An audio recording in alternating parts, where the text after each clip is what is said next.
মাশাআল্লাহ। আল্লাহ রাসূল সাল্লাল্লাহু আলাইহি ওয়াসাল্লামের প্রিয় নাতি হাসান রাদিয়াল্লাহু তাআলা আনহু সাদাকার খেজুর, যাকাতের খেজুর স্তূপ করা ছিল। ছোট্ট মানুষ, খেজুর দেখে খাইতে মনে চাইছে, উনি খেজুর নিয়ে খাওয়া শুরু করে দিলেন। আল্লাহ রাসূল সাল্লাল্লাহু আলাইহি ওয়াসাল্লাম এসে বললেন, কিখ কিখ, মানে ওয়াক ওয়াক, থু মারো, ফেলো, মুখ থেকে বের করো। আন্না লা নাকুলু সাদাকা, নানা ভাই তুমি জানো না আমরা হাশমি খানদানের লোক, আলে মুহাম্মদ, তুমি মুহাম্মাদের বংশধর, আমাদের জন্য যাকাতের খাবার, সদকার খাবার খাওয়া কিয়ামত পর্যন্ত হারাম করে দিয়েছে কে? ছোট্ট হাসান রাদিয়াল্লাহু তাআলা আনহু, ওনারও একটা সদকার খেজুর গলার ভিতর দিয়ে নিচে নামতে বিশ্বনবী দেন নাই। মুখের মধ্যে চাপ মেরে বললেন, ওয়াক্থু, মুখ থেকে বের করে ফেলে দাও। সুবহানাল্লাহ পড়েন। ছোটবেলায় শিখাইতে হয়। বিশ্বনবী শিখাইলেন এটা হারাম, তুমি এটা খেতে পারবে না, যেন ছোট্টবেলায় শিখায় দেন। জীবনেও বলবে না, কারণ বাচ্চারা যখন ছোট তখন ওরা কাদামাটির মতো। কিসের মতো? কাদামাটি দিয়ে ডিজাইন করা যায়, যেমন আকৃতি দেয়া দরকার তেমন দেয়া যায়। দেখবেন কামার না কুমার, কুমার যখন কাদামাটি দিয়ে, একই মাটি দিয়ে পুতুল বানায়, একই মাটি দিয়ে জগ বানায়, একই কাদামাটির ডিজাইন করে পাতিল বানায়, কিন্তু এটা যখন আগুনে পোড়া দিয়ে শক্ত করে ফেলে, এরপরে আর এটা বাঁকা করা যায়, অন্য ডিজাইন দেয়া যায়, দিতে গেলে কি হয়? ভেঙে যায়। এজন্য কাঁচা না নোয়ালে বাস, পাকলে করে আগে আগে। ওরা এখন নরম, কোমলমতি বলে ওদেরকে। শিশুদেরকে কি বলে? কোমলমতি শিশু। ওদেরকে এখনই যেটা শিখাবেন ওরা ওইটাই শিখবে। বাচ্চাকে শিখাবেন দ্য সেন্স অফ অ্যাকাউন্টেবিলিটি, জবাবদিহিতার ভয়। আব্বু তুমি দুনিয়াতে যা করো না কেন, in the day of judgement, কিয়ামতের দিন আল্লাহর সুপ্রিম কোর্টের কাঠগড়ায় তোমাকে দাঁড়াতে হবে। পাই টু পাই হিসেব চাইবেন আল্লাহ সেদিন, ঠিক কি না? বিশ্বনবী এমন নবী, আমার নবীর সুপারিশ ছাড়া কেউ জান্নাতে আমরা প্রবেশ করতে পারবো না। কিয়ামতের ময়দানে কোন নবী সুপারিশ করতে পারবে না, কেবলমাত্র আমার নবী বিশ্বনবী ছাড়া। যেই নবী সুপারিশ শুরু করবেন তখনই রব্বুল আলামিন জান্নাতে ঢোকার অনুমতি আমাদেরকে দিয়ে দিবেন। কিন্তু ওই নবী নিজের মেয়ে ফাতেমাকে ডেকে বলে, ইয়া ফাতেমা সালি মিন্নি মিন মালি শাইআ ইন্নী লা উগনি আনকা মিনাল্লাহি শাইআ। ও ফাতেমা, আমার কাছ থেকে এই দুনিয়ায় সম্পদ যা চাওয়া লাগে তুমি চেয়ে নাও, কিয়ামতের দিন নবীর মেয়ে হিসেবে আমি তোমাকে আল্লাহর কাছে কিছু করে দিতে পারবো না। ফাতেমা সালি মিন মালি মা শিইতি, আমার কাছ থেকে কি লাগবে দুনিয়ায় চেয়ে নাও, তুমি নবীর মেয়ে হিসেবে কিয়ামতের দিন আমি কিছু করে দিতে পারবো না। সুবহানাল্লাহ পড়বেন না? যেই নবীকে সুপারিশের সুযোগ আল্লাহ দিবেন, যেই নবী সবার আগে জান্নাতে ধাক্কা মারবেন, যেই নবীর মেয়েকে ঘোষণা দেয়া হয়েছে সাইয়্যিদাতুন নিসাই আহলিল জান্নাহ, সব জান্নাতি রমণীদের সর্দারিনী, ওই মেয়েকে বিশ্বনবী কিভাবে দ্য সেন্স অফ অ্যাকাউন্টেবিলিটি, জবাবদিহিতার ভয় শিক্ষা দিচ্ছেন। ফাতেমা, নিজের আমল দিয়ে, নিজের কাজ দিয়ে নিজের জবাব রেডি করে যেও, আমি নবীর মেয়ে হিসেবে আল্লাহ তোমারে কিচ্ছু করবে না। এরকম জবাবদিহিতার ভয় বাচ্চাদের হৃদয়ে ঢুকায় দেওয়ার দরকার আছে না নাই? এরপরে 8 নম্বরে, অনেকে বলে হুজুর আমার ছেলেটা ভালো না, অনেকে বলে হুজুর আমার মেয়েটা ভালো না। আমি জিজ্ঞেস করি আপনি ভালো নি? আপনি ভালো কিনা সেটা বলেন। আগে নিজে ভালো হন, নিজে ভালো তো জগৎ ভালো, ঠিক কিনা? নিজে ভালো না, ছেলে মেয়ে ভালো চায়, এরকম আছে না নাই? জীবনও হবে না। আপনি সারাদিন টানেন সিগারেট, সারাদিন কি টানেন, আর ছেলেরে বুঝাইতেছেন ধূমপান স্বাস্থ্যের জন্য ক্ষতিকর। ছেলেরে কি ওয়াজ করতেছেন? ধূমপান স্বাস্থ্যের জন্য ক্ষতিকর। নিজে টানেন কি? সিগারেট। কাজ হবে? আপনি মা, আপনি সারাদিন দেখেন হিন্দি সিরিয়াল, আর আপনি চান আপনার মেয়েটা ওন্না পরে ঘুরুক, বোরকা পরে বেরোক। আপনি চান আপনার মেয়েটা নামাজি হোক, কিন্তু আপনার সিরিয়াল একটাও মিস হয় না। এরকম মা আছে না নাই? কাজ হবে? কথা বলেন। এজন্য নিজেরা উত্তম বা আদর্শ ছেলে মেয়ে পেতে হলে আগে আদর্শ বাবা মা হতে হবে। কথা বলেন। আদর্শ ছেলে মেয়ে পেতে হলে কি করতে হবে?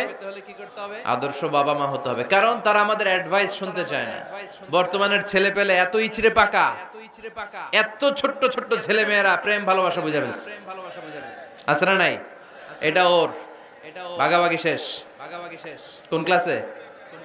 4 এ। ক্লাস 4 এর নাকি গার্লফ্রেন্ড আছে? আমার গার্লফ্রেন্ড আমারে এটা দিস। আমরা দাখিল আলিম যখন পড়ি তখনও তো এগুলো বুঝতাম না। এখন ক্লাস 4 এর ছেলে মেয়ে গার্লফ্রেন্ড বয়ফ্রেন্ড পুরো ক্লাস ভাগাভাগি হয়ে গেছে। আছে না নাই?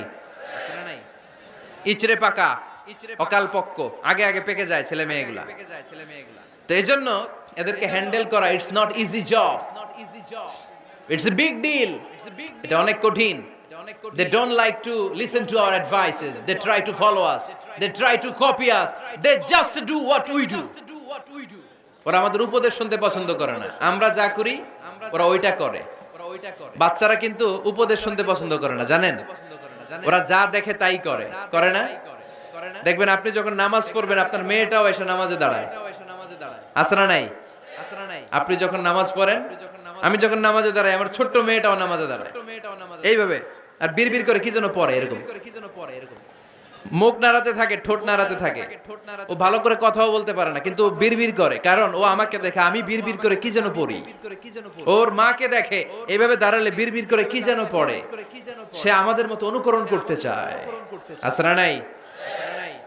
দেখবেন ছোট্ট বাচ্চাটা পানি পেলে আমাদের মতো কুলি করতে চায়, মুখে দেয়, ওযু করতে চায়, আছে না নাই?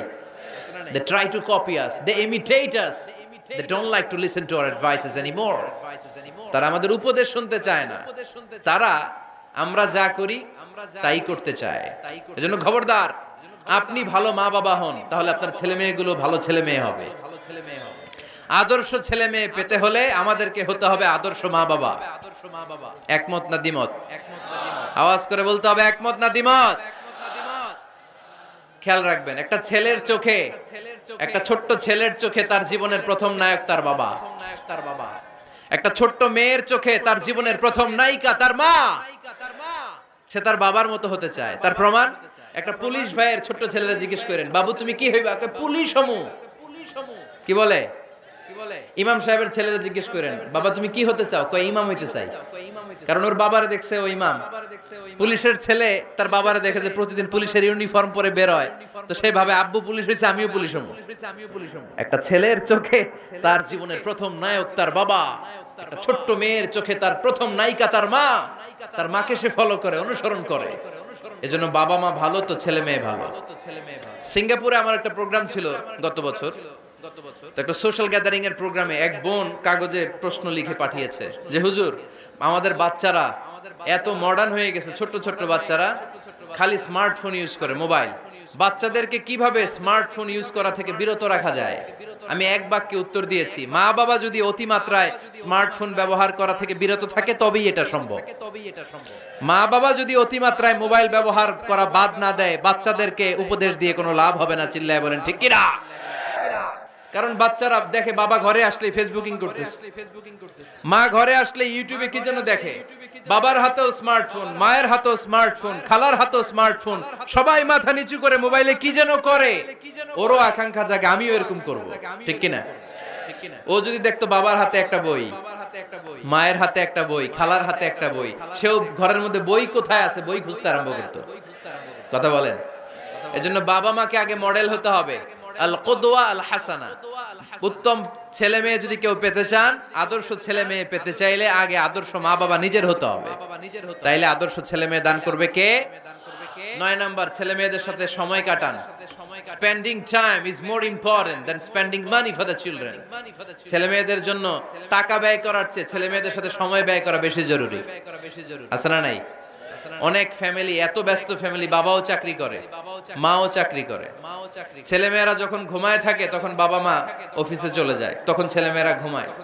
আবার রাতে মিটিং ফিটিং শেষ করে যখন ফিরে তখনও ছেলেমেয়েরা ঘুমায়। শুক্রবার ছাড়া অনেক ফ্যামিলিতে বাবা মার সাথে ছেলে মেয়েদের দেখাই হয় না। আছে না নাই? না। ছেলে মেয়েদেরকে আদর করেন, ভালোবাসেন, ছেলে মেয়েদের গালে মুখে হাতে চুমু দেন, ছেলেটাও আপনারা ভালোবাসবে, ঠিক কিনা?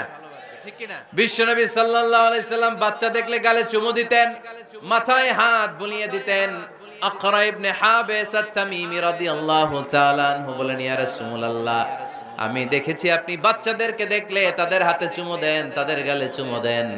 হাসান হুসাইনকে আপনি চুমু দেন। আমাকে আল্লাহ 10টা সন্তান দিয়েছে, আমি একটার গালেও কোনোদিন একটাও চুমা দেই নাই। আমার সন্তান কয়টা? 10টা। হাবিস ইবনে আকরা ইবনে হাবিস আত-তামিমি বলেন, ইয়া রাসূলুল্লাহ, আপনি বাচ্চাদের এত আদর করেন, আমার তো 10টা ছেলে মেয়ে, আমি তো একটারও কোনোদিন চুমা দেই না। আল্লাহর হাবিব সাল্লাল্লাহু আলাইহি ওয়াসাল্লাম বললেন, মান লা ইয়ারহাম লা ইউরহাম। যে মানুষে দয়া করে না, আল্লাহও তারে দয়া করে না। এজন্য বাচ্চাদেরকে আদর করার দরকার আছে না নাই? 10 নাম্বার, বাচ্চাদের মতামতের গুরুত্ব দিবেন। বাচ্চা কি বলতে চায় শুনবেন। অনেকে আছে বাচ্চা বাবার ডাকে আব্বু আব্বু, সে মোবাইলে আসার বলে হ্যাঁ হ্যাঁ বলো বলো, হ্যাঁ বলো বলো শুনতেছি, কি বললা, হ্যাঁ বলো, তাকে আছে মোবাইলের স্ক্রিনে আর বলতেছে কি বলতেছে বলো, এরকম বলা যাবে? খবরদার, বাচ্চা ডাকলেই বাচ্চার দিকে টার্ন করে আপনি ফিরেন, তার দিকে মুখোমুখি হন, মনোযোগ দিয়ে ভালো শ্রোতার মতো তার কথা শুনেন, সে কি বলতে চায় শুনেন। তার মতামতের একটা গুরুত্ব আছে না নাই? আছে ছোট্ট, এখনই যা শিখাবেন এটাই আজীবন শিখবে। ছাগলের পেট থেকে বেরোলেই ওইটা ছাগল হয়, গরুর পেট থেকে বেরোলে ওইটা গরু, মুরগির পেট থেকে বেরোলেই ওইটা মুরগি, কিন্তু মানুষের পেট থেকে বেরোলেই ওটা মানুষ হয় না, ওইটারে মানুষ বানাতে হয়। চিল্লায় বলেন ঠিক কিনা? অনেক সময় মাহফিলের পরে আমাদের কাছে পানি নিয়ে আসে, এক লোক বলতেছে হুজুর দোয়া পড়ে ফু দেন, কি সমস্যা? আমার ছেলে কথা শোনে না। তো ছেলের বয়স কত? কয় 30। আমি কই সর্বনাশ, অনেক দেরি হয়ে গেছে, এখন তো পানি পড়ায় কাজ হবে না। শুধু পানি পড়া না, আমারে মেশিনে ঢুকাইয়া বাইটা খাওয়াই দিলেও কাজ হবে না, কারণ ওই যে কাঁচা না নোয়ালে বাস পাকলে করে। এখন থেকেই যা শিখানোর শিখাবেন, ভদ্রতা, নম্রতা, সামাজিকতা শিখাবেন। অনেক সময় ছেলেমেয়েরা সামাজিকতা জানে না, আনসোশাল, কোথায় কি বলতে হয়, কেমন করে বলতে হয়, কোন শব্দ চয়নে বলতে হয়, এগুলো জানে না। এগুলো শিখাবেন, মানুষের সাথে কিভাবে মিশতে হয়। You should be people oriented. আপনি জনবিচ্ছিন্ন হওয়া ঠিক না বাবা, তুমি মিলেমিশে সবার সাথে একসাথে চলবে, এটা শিখাবেন। রাস্তা দিয়ে তুমি স্কুলে যাচ্ছ, 500 টাকার কচকচে নোট পড়ে আছে, তোমার নজরও দেওয়ার দরকার নেই, ঠিক কিনা?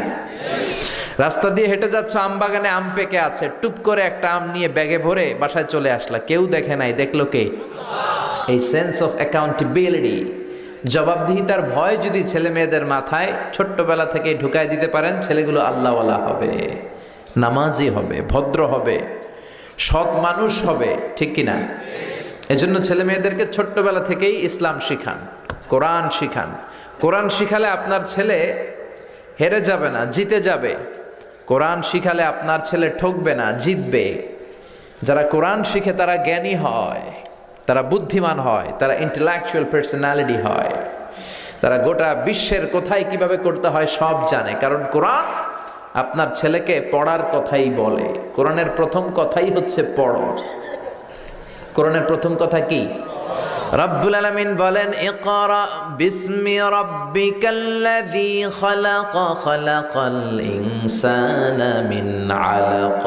আল কোরআনের প্রথম বাণী পড়ো, আল হাদিসে নবীর কথা পড়ো।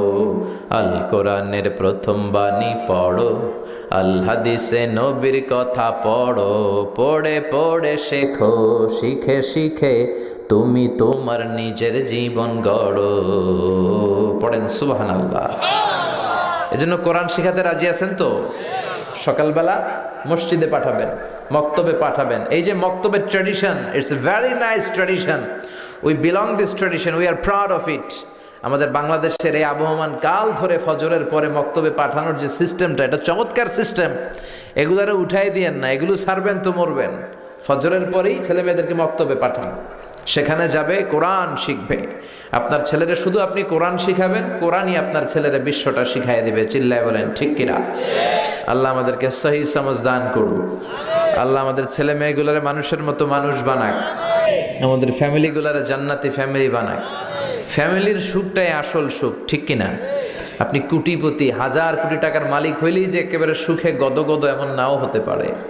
আপনি দূর থেকে দেখতে পারেন যে কত টাকা, হ্যাঁ, কত দামি বাড়ি গাড়ি, কত তার ব্যাংক ব্যালেন্স, তার দাপট, কিন্তু ঘরের ভিতরে শান্তি নাও থাকতে পারে। একটা কথা খেয়াল রাখবেন, টাকা যদি অনেক হয়, টাকা দিয়ে গাড়ি কিনা যায়, বাড়ি কিনা যায়, কিন্তু সুখ কিনা যায় না। যদি অনেক টাকার মালিক হন, বালিশ কিনা যায়, জাজিম কিনা যায়, কম্বল কিনা যায়, কিন্তু ঘুম কিনা যায় না। ঘুম কিনা যায়? আপনাদের সুলাস বাজারে তো ঘুম কিনা যায় নাকি? আপনি ডাক্তারের কাছে যাই বলতে পারবেন, ডাক্তার সাহেব আমার 5000 টাকার ঘুম দেন। ডাক্তার ধুর মিয়া, আমারই রাতে ঘুমে ধরে না, তোমারে কি ঘুম দিব আমি 5000 টাকা, যাও মিয়া। তো টাকা হলে বালিশ কিনতে পারবেন, জাজিম কিনতে পারবেন, কিন্তু ঘুম তো কিনতে পারবেন না। টাকা হলে গাড়ি কিনা যাবে, বাড়ি কিনা যাবে, সুখ কিনা যাবে, সুখ আছে কোরআনে। সুখ আছে কোথায়? কোরআনে সুখ আছে, শান্তি আছে, আপনার জীবনের সমস্যার সমাধান আছে, ঠিক কিনা? সমাধান চাও যদি জীবনে, মরণে ফিরে যাও, খুঁজে নাও, চোখ রাখো কোরআনে। পারেন না আপনারা? পড়েন, সমাধান চাও যদি জীবনে, মরণে ফিরে যাও, খুঁজে নাও, চোখ রাখো কোরআনে। If you want the solution this dunya and akhira, go back, have a look to the holy কোরআনে। ঠিক কি না? এজন্য সমাধান আপনাকে কোরআন দিবে। কোরআন হচ্ছে it's a problem solving methodology, it's not a problem creating methodology. কোনো প্রবলেম ক্রিয়েট করে না কোরআন। কোথাও যদি প্রবলেম হয়ে যায় এটাকে সলভ করে দিতে জানে কোরআন। সুবহানাল্লাহ পড়বেন না? তো এই জন্য এই সমস্ত হাফিজি মাদ্রাসাগুলোতে ছেলে মেয়েদেরকে দিতে হবে। আমাদের হাফেজরা কিন্তু বিশ্ব সেরা। আমি প্রায় জায়গায় গল্প করি, হাফেজ জাকারিয়া, তারিক, নাজমুস সাকিব, ফজলে রাব্বি আদেল, এদের কারণে বিশ্ব আমাদেরকে চিনে। একটা সময় বাংলাদেশকে শুধু চিনতো আমাদের সেনাবাহিনীর কারণে, পিস কিপিং মিশনের কারণে। আমাদের সেনাবাহিনী আবার খুব নাম কুড়িয়েছে আফ্রিকাতে। আবার চিনতো আমাদের গার্মেন্টের কারণে, আমাদের পোশাক খুব মোলায়েম। আমরা যমুনা ফিউচার পার্কে গেলে দেখি made in Switzerland, made in America খুঁজি, কিন্তু বারাক ওবামা কাপড় কিনতে গেলে ও খোঁজে মেড ইন বাংলাদেশ।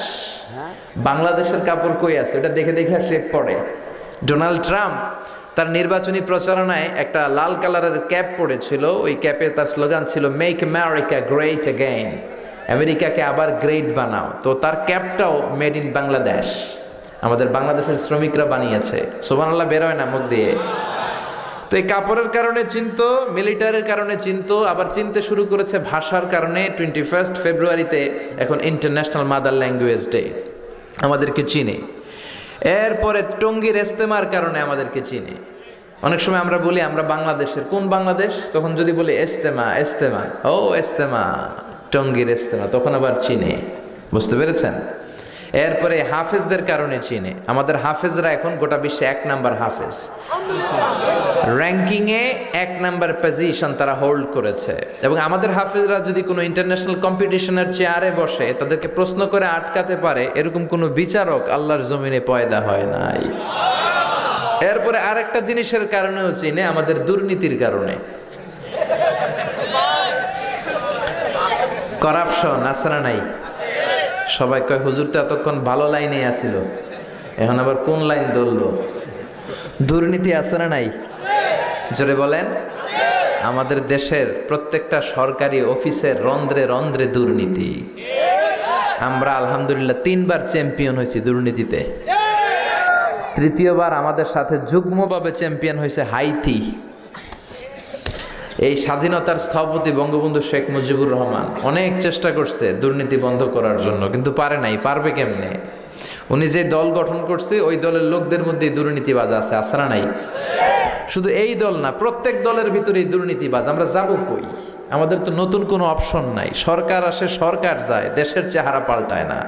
এজন্য আমাদের প্রিয় নেতা বঙ্গবন্ধু শেখ মুজিবুর রহমান খুব আফসোস করে বলেছিলেন, কোন দেশ পায় তেলের খনি, কেউ পায় গ্যাসের খনি, কেউ পায় সোনার খনি, আমি পাইছি চোরের খনি। বাড়িয়ে বললাম না তো? 1973 সাল, স্বাধীনতার 2 বছর পরের ঘটনা। বাংলাদেশে প্রচণ্ড শীত, হাড় কাঁপানো শীতে উত্তরবঙ্গের বুড়াগুলা মরতে আরম্ভ করছে। বঙ্গবন্ধু গোটা বিশ্বের নেতাদেরকে আহ্বান করে বললেন, আমার দেশের শীতে মানুষ মরে, আপনারা কম্বল পাঠান। আন্তর্জাতিক সহায়তার অংশ হিসেবে কম্বলের প্লেন আসতে শুরু করলো, কার্গো বিমান দিয়ে কম্বল আসতে আসতে আসতে আসতে 7.5 কোটি কম্বল আসলো। বঙ্গবন্ধু আফসোস করে বললেন, 7.5 কোটি বাঙালি, 7.5 কোটি কম্বল, আমার কম্বল কই? নিজেই কম্বল পায় নাই। এজন্য উনি চেষ্টা করেছে, কিন্তু অনেক মন্ত্রীদের কারণে দুর্নীতি বন্ধ হয় না। আফসোসের সাথে বলতে হয়, আমাদের অর্থমন্ত্রী বলে 1,500 কোটি টাকা কোনো টাকাই না, এটা কোনো ব্যাপারই না। আবার ঘুষের একটা নতুন নাম উনি আবিষ্কার করছে, স্পিড মানি। উনি বলতেছে ঘুষ হচ্ছে স্পিড মানি, ঘুষ খাইলে কাজের স্পিড বাড়ে। আবার শিক্ষামন্ত্রীও কম যান না, উনি গত মাসে বললেন ঘুষ খান, তবে সহনীয় মাত্রায় খান। আছে না নাই? মানুষ পাগল হইলে বান্ধে রশি দিয়া, রশি পাগল হইলে বানবেন কি দিয়া? ছোটবেলা শুনছি সর্ষে দিয়ে নাকি ভূত তারা, এখন সর্ষের ভিতরে ঢুকছে ভূত। बर्बाद गुलिस्तान के लिए एक ही उल्लू काफी है, गुलिस्तान की हर शाख में उल्लू बैठे हैं, फिर अंजाम में गुलिस्ता क्या होगा। চিল্লায় কোন ঠিক কিনা? একটা ফুলের বাগান নাকি তছনছ করে দিতে একটা হুতুম পেঁচাই যথেষ্ট। এখন ফুল বাগানের গাছে গাছে শাখায় শাখায় ডালায় ডালায় হুতুম পেঁচা, ফুল বাগানের নসিবে কি আছে আল্লাহ ছাড়া কেউ জানে না। 1971 সালের 9 মাসের রক্তক্ষয়ী যুদ্ধের মধ্য দিয়ে আল্লাহ বাংলাদেশ নামক এক ফুল বাগান আমাদেরকে দিয়েছে। এজন্য কোনো দুর্নীতিবাজদের হাতে এই ফুল বাগানকে ছেড়ে দেওয়া যাবে না। চিল্লায় বলো ঠিক কিনা? এই বাংলার জমিনে কোরআনের আইনের দরকার আছে না নাই? কোরআনের আইন চালু হয়ে গেলে একটা দুর্নীতিবাজও থাকবে না। কোরআন কি দুর্নীতির পক্ষে না বিপক্ষে? আমাদের এদেশের 17 কোটি মানুষের প্রধানমন্ত্রী, আমাদের প্রিয় মাননীয় প্রধানমন্ত্রী শেখ হাসিনা অনেক চেষ্টা করে যাচ্ছেন দুর্নীতি বন্ধ করার জন্য, পারতেছে না। দুদক হয়ে গেছে ল্যাংড়া দুদক। ওই দুদকের ভিতরে দুর্নীতি আছে না নাই? তো এই জন্য শুধু দুদক দিয়ে দুর্নীতি বন্ধ করা যায় না। দুর্নীতি বন্ধ করার জন্য আল্লাহ একটা কিতাব পাঠিয়েছে। কিতাবটার নাম কি? চিল্লায় বলেন কি নাম? এই কোরআনের আইন বাংলাদেশে চালু হোক আমরা চাই। চাই কোরআনের আইনের বিরুদ্ধে কোনো আইন হইলে আমরা মানব? কথা বলেন মুসলমান, আমরা মানব? বিশ্বনবীর জামানায় এক লোক মূর্তির ইবাদত করত, মূর্তিটারে সব সময় আদর করত, মূর্তিটারে সব সময় ভালোবাসতো, সোহাগ করতো, মূর্তির কাছে চাইতো, রাত্রিবেলা উঠে মূর্তির কাছে কেঁদে কেঁদে মনের দুঃখ বলতো আর জিকির করতো সনম সনম সনম। আর সনমের বিপরীত কি? সমাদ। একদিন তার প্রিয় মূর্তিটাকে রেখে, তার কল্পিত খোদাটাকে রেখে সে বাজারে গেল। বাজার থেকে এসে দেখে তার মূর্তি গোসল করে দাঁড়ায় আছে, উপরে পানি, গোসল করা পানি। He thought it is the water of mercy and barakah. সে ভাবলো যেহেতু আমার খোদার গায়ের পানি, এটা রহমতের পানি হবে।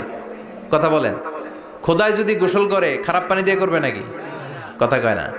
এটা অনেক দামি পানি হবে, এটা নিশ্চয়ই বরকতের পানি হবে। He thought it is the water of mercy and blessings and water of rahmah. সে ভাবলো এটা রহমতের পানি। এই পানিকে তো এমনি মিস করা যায় না। যত রোগ আছে সব রোগের নিয়তে এখনই খাওয়া শুরু করে দেই।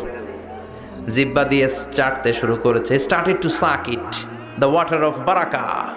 When he started to suck it, he found the taste is little bit weird. The taste is bitter. স্বাদটা একটু কটা কটা লাগে, লোনা লোনা লাগে, টক টক লাগে। বাট সে মনে মনে ভাবে এটা তো রহমতের পানি, ইট শুড বি সুইটার। এটা তো মিষ্টি হওয়ার কথা। কি হওয়ার কথা? It should be sweeter, but it is bitter. স্বাদটা কেমন টক টক, কটা কটা, লোনা লোনা, লবণ লবণ লাগে। ঘটনা কি? রহমতের পানি, খোদার গায়ের পানি, এটা কটা হবে কেন? খুঁজতে লাগলো কোনো কিছু ঘটছে কিনা। আশেপাশে তাকায় দেখে হাদিসে এসেছে সালাবান। সালাব মানে কি কে জানে? কুত্তা না, খ্যাকশিয়াল। আসলে কি? খ্যাকশিয়াল। আমরা বলে ফেলি যে কুকুর, আসলে দুইটা কুকুর সে দেখতে পেল, আর দেখলো এখনো রহমতের পানি পড়তেছে জায়গা দিয়ে, জায়গা দিয়ে রহমতের পানি ইজ ড্রপিং ডাউন, পানি পড়ছে এখনো। বুঝতে আর বাকি রইল না আসলে এটা রহমতের পানি না, এটা গজবের পানি। কথা বলেন।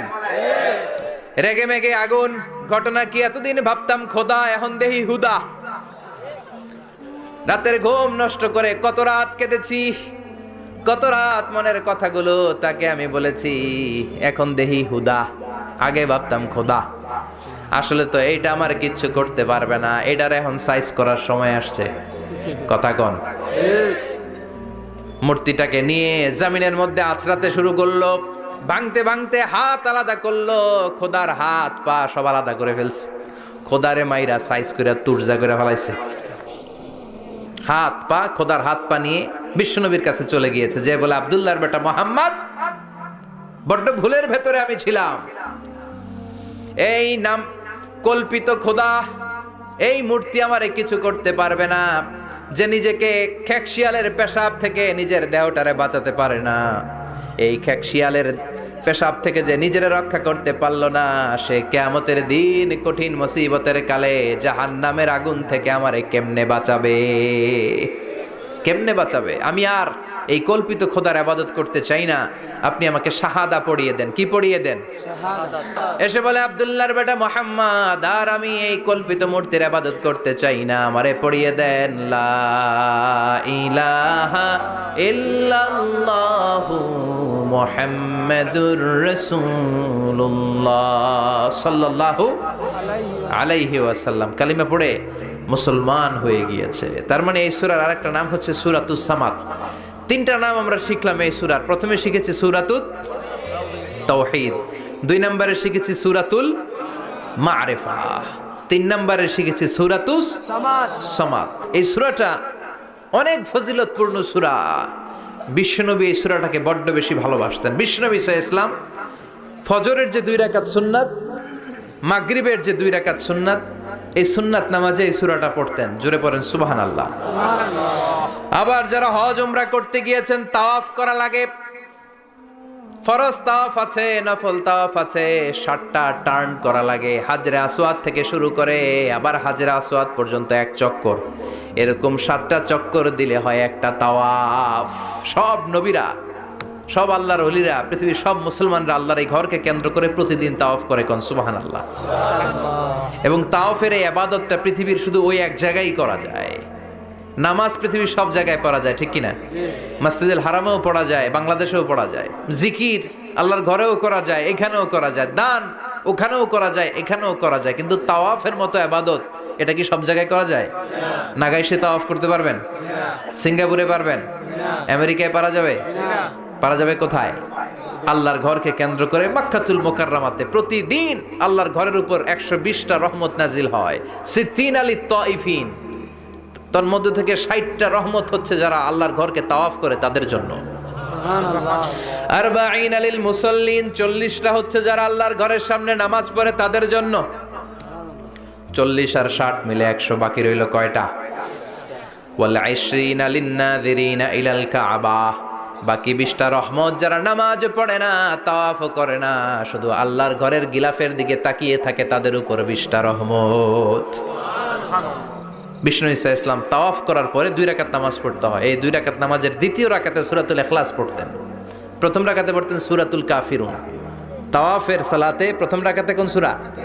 সূরাতুল কাফিরুন। দ্বিতীয় রাকাতে সূরাতুল ইখলাস বিশ্বনবী পড়তেন। আবার বিতরের সালাতের শেষ রাকাতে বিশ্বনবী পড়তেন সূরাতুল ইখলাস। বিতরের সালাত পড়বেন কয় রাকাত? প্রথমে 2 রাকাত, তারপরে সালাম ফিরিয়ে আবার 1 রাকাত। এইটা সবচেয়ে সহি পদ্ধতি। আবার মাঝে মাঝে বিশ্বনবী 3 রাকাত একসাথে পড়তেন, বসতেন শুধু শেষ বৈঠকে, এটাও ঠিক আছে। আবার আমরা যেটা পড়ি বাংলাদেশে, এটারও দলিল আছে, তবে আম দলিল, এটার খাস দলিল নাই, স্পেসিফিক দলিল নাই। বিষ্ণু বলেছেন তোমরা বিতরের নামাজকে মাগরিবের নামাজ থেকে আলাদা করে পড়ো। আমরা সেটাও করি, কারণ মাগরিবের নামাজে আমরা 3 রাকাতের পরে এরকম আল্লাহু আকবার বলে হাত উঠাই, তো আলাদা হয়েছে না? আবার আমরা আল্লাহুম্মা ইন্না নাস্তাইনুকা পড়ি, এটা কি মাগরিবের নামাজে পড়ি নাকি? তাহলে পার্থক্য আছে না নাই? তবে প্রথম 2টা বেশি শক্তিশালী। রাতে 2 করে নামাজ পড়বেন, সব শেষে আপনি 1 রাকাত পড়বেন। বিষ্ণু বলেছেন ইজআলু আখিরা সালাতিকুম ফিল লাইলি বিতরা, তোমরা রাতের শেষ নামাজটারে বিতরের নামাজ বানিয়ে দিও। সুবহানাল্লাহ পড়েন।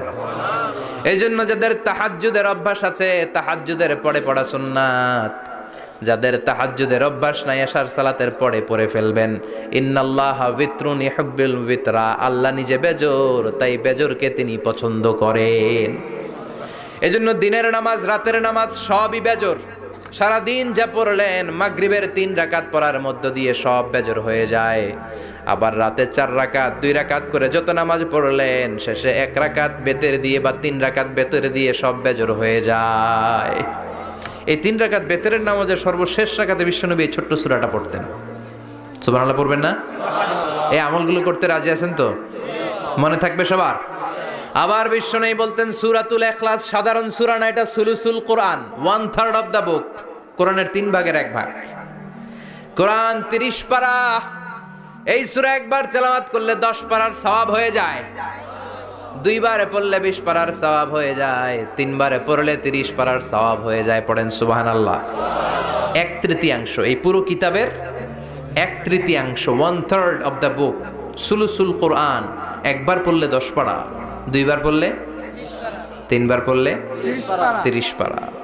অনেক মুহাদ্দিসিন এবং মুফাসসিরিনরা বলে না, সুলুসুল কোরআন 1/3 অফ দ্য বুক দিয়ে বিশ্বনবী এটা বুঝায় নাই, বিশ্বনবী বুঝিয়েছে অন্য একটা জিনিস। সেটা কি?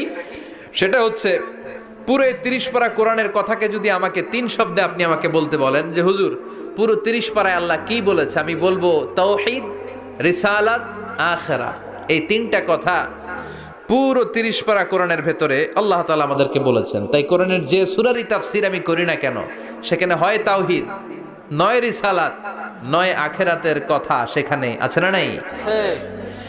এজন্য পুরো কোরআনের শিক্ষাটাকে প্রেসাইজ করলে, কনসাইজ করলে 3টা শব্দ দাঁড়ায়, তাওহীদ, রিসালাত, আখিরাত। যেহেতু সূরাতুল ইখলাসের ভেতরে তাওহীদের কথা আছে, তার মানে 3 ভাগের 1 ভাগ কথা আছে না নাই? সুবহানাল্লাহ পড়েন। সুলুসুল কোরআন 1/3 অফ দ্য বুক। একবার পড়লে 10 পারা, 2বার পড়লে 20 পারা, 3বার পড়লে পুরো কোরআনের খতম। কিংবা যে 3টা মেসেজ আল্লাহ দিতে চেয়েছেন পুরো কোরআন দিয়ে, তার একটা এই সূরার ভেতরে আছে না নাই? চিল্লায় বলেন। আবার বিশ্বনবী মদিনাতে হিজরতের আগে কোবা পল্লীতে মসজিদ বানালেন, মসজিদে কোবা। হজ করতে গেলে, উমরা করতে গেলে লোকজন এই মসজিদটাতে বড্ড ভিড় করে। কারণ বিশ্বনবী প্রতি শনিবার, প্রতিদিন, প্রতি সপ্তাহের শনিবার এই মসজিদে যেতেন। কি বার?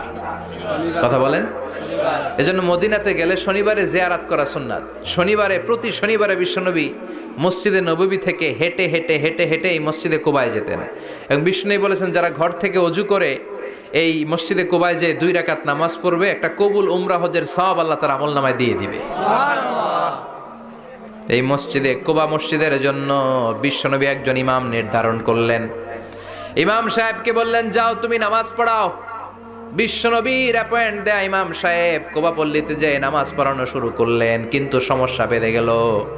তিনি মাগরিবের নামাজ, এশার নামাজ আর ফজরের নামাজ, মানে যেই নামাজে আওয়াজ করে কেরাত পড়তে হয়, কয় নামাজে আওয়াজ করে কেরাত? কথা বলেন। কি কি? মাগরিব, এশা, ফজর। এই ইমাম সাহেব ইমামতির চান্স পেয়ে প্রতি রাকাতের নামাজে সূরা ফাতিহা পড়ার পরই সূরা ইখলাস দিয়ে নামাজ শুরু করে, তারপরে আরেকটা সূরা পড়ে। আবার দ্বিতীয় রাকাতে সূরাতুল ফাতিহা পড়ে, আবার সূরা ইখলাস।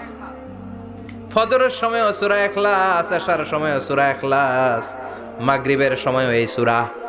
মুসল্লিরা সব খেপে গিয়েছে। সবাই বলে ও ইমাম সাহেব ঘটনা কি? খালি কুল হু আল্লাহ পড়েন কেন? আর সূরা নাই আপনার? খালি কুল হু আল্লাহ পাইছেন নাকি? নাগাইশ জামে মসজিদের ইমাম সাহেব মাগরিবের প্রথম রাকাতেও সূরাতুল ইখলাস, দ্বিতীয় রাকাতেও ইখলাস। এশার নামাজের প্রথম রাকাতেও ইখলাস, দ্বিতীয় রাকাতেও ইখলাস। ফজরের রাকাতেও ইখলাস, দ্বিতীয় রাকাতেও ইখলাস। কি করবেন? আজকে ইমামের একদিন কি আমার একদিন। পাইছেন কি আপনি? সবাই বলে আপনি পাইছেন কি? ইমাম সাহেব পড়তে মন চাইলে পড়ো, নাইলে অন্য মসজিদে যাও। কারণ এটা বাংলাদেশের সিস্টেমে সভাপতি সেক্রেটারির নিয়োগ দেয়া ইমাম না, নিয়োগ দিয়েছে বিশ্বনবী। আবার ক্যান্সেল করলেও লাগবে বিশ্বনবীরে, ঠিক কিনা? নিয়োগ দিয়েছে বিশ্বনবী, নিয়োগ বাতিল করলেও করবে কে? বিশ্বনবী। মুসল্লির তো কোনো এখতিয়ার নাই। সব মুসল্লিরা মিলে বিশ্বনবীর দরবারে যায়, যে বলে নবী কি ইমাম সাহেব দিলেন কুল হু আল্লাহ ছাড়া কিচ্ছু পারে না, খালি কুল হু আল্লাহ। কি এক মুসিবতে আছি। প্রত্যেক নামাজে কুল হু আল্লাহু আহাদ দিয়ে শুরু করে, এরপরে আরেক সূরা পড়ে। ঘটনা কি? বিশ্বনবী বললেন ইমাম সাহেব রে ডাকো। বিশ্বনবী ইমাম সাহাবীরে বললেন ও সাহাবী কেন এই কাজটা করো? তোমার মুসল্লিরা বলে প্রতি রাকাতে কেন কুল হু আল্লাহ দিয়ে শুরু করো, ঘটনাটা কি? অন্য সূরা পড়ো না কেন? সাহাবী বলে নবী গো এই সূরাটারে আমি বড্ড বেশি ভালোবাসি, কারণ ফিহি সিফাতুর রহমান, এই সূরার ভেতরে আমার আল্লাহর পরিচয় আছে গো নবী। এই ছোট্ট সূরার ভেতরে রব্বুল আলামিন যত সুন্দরভাবে নিজের পরিচয়টা বলে দিয়েছেন, কোরআনের কোন সূরার ভেতরে সেই পরিচয় আমি পাই না। তাই এই সূরাটা দিয়ে প্রতি রাকাতে নামাজ শুরু না পড়লে আমার কলিজা ঠান্ডা হয় না গো নবী। বিশ্বনবী বললেন ঠিক আছে, চেঞ্জ করার দরকার নাই, তুই প্রতি রাকাতেই কুল হু আল্লাহই পড়বি। সুবহানাল্লাহ পড়েন।